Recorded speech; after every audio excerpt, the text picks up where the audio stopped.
Today we're making compound butters. Start with the basic butter recipe I covered in my previous video. A lot of garlic. I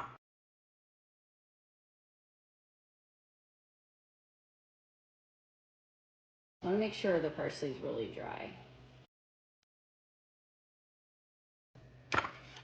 And then we're going to add the garlic and parsley mixture. Fold it in. Paprika with Gruyere.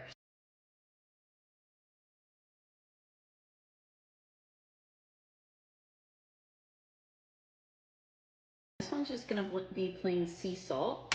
This is the salt that I like to use. So we're going to pop these in the fridge for maybe an hour or two just to let them set up, and then we're going to bring them back to room temperature and have them ready to go with our rolls.